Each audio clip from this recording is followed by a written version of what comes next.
అది చూసినప్పుడు ఆ ఊరి వాళ్ళే మనకు విషయం కూడా నేను ప్రస్తావించడం జరిగింది. మీరు 2 నెలల నుంచి జ్వరాలు ఉంటే మాకెందుకు మీరు ఇన్ఫర్మేషన్ ఇవ్వలేదు అని కూడా నేను అడగడం జరిగింది.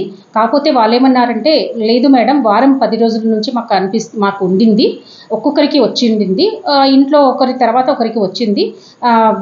మీరు మరి మా గవర్నమెంట్ సదుపాయాలు మేము ఉన్నది మీ కొరకే, మేము పనిచేసేది మీ కొరకే, మీరు ఎందుకు మా దగ్గరికి రావట్లేదని కూడా నన్ను అడగడం జరిగింది. సో వాళ్ళు ఏమన్నారంటే, మాకు తెలియక మేము రాలేదు అని చెప్పారు. ఇప్పటి నుంచి మేము తప్పకుండా వస్తాము, ఇది మా తప్పయింది, ఇప్పటి నుంచి మేము తప్పకుండా మీ దగ్గరికి ఏదున్నా కూడా విషయం తెలియజేస్తామని కూడా చెప్పారు.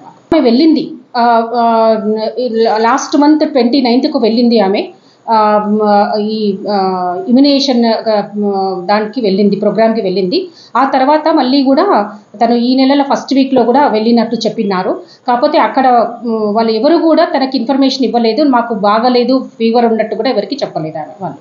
జనరల్గా స్కానింగ్ సెంటర్స్ అనేటివి అంటే పేషెంట్కి అనుకూలంగా ఉండాల్సి వస్తుంది, పేషెంట్ వెళ్ళేటందుకు అనుకూలంగా ఉండాల్సి వస్తుంది. జనరల్గా వాళ్ళు పైన ఒకవేళ ఉన్నప్పుడు మేము పర్మిషన్ అనేది మేము ఇవ్వట్లేదు. ఏదైతే కింద ఉండి వాళ్ళకు పేషెంట్స్ వచ్చే, అంటే వీల్ చైర్లో అనుకోండి, స్ట్రెచర్లో తీసుకుపోయే అవకాశం ఉన్నప్పుడే మేము అట్లాంటి వాటికి జనరల్గా పర్మిషన్ ఇస్తున్నాము. పైన వాటికైతే మేము ఇంతవరకు నేను ఇక్కడైతే ఇవ్వలేదు, మేము ఇక్కడ కూడా అసలు డిస్టిక్లో ఎక్కడ కూడా ఇవ్వము. వాళ్ళకు ఇన్స్ట్రక్షన్స్ చేస్తున్నాము, మేము ఇన్స్పెక్షన్కి వెళ్ళినప్పుడే చెప్తున్నాము.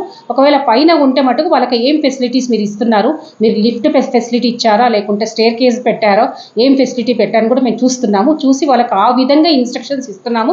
ఖచ్చితంగా వాళ్ళకు పేషెంట్స్కి ఫర్గానే మనము చేయాల్సి వస్తుంది. రోజు వెళ్ళడం జరుగుతుంది.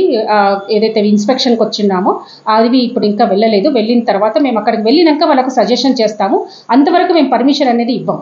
మాకు కరెక్ట్గా అనిపిస్తేనే కానీ మేము పర్మిషన్ అనేది ఇవ్వం. Hi, this is Swati Dikshit. Please subscribe to SKS Fly TV.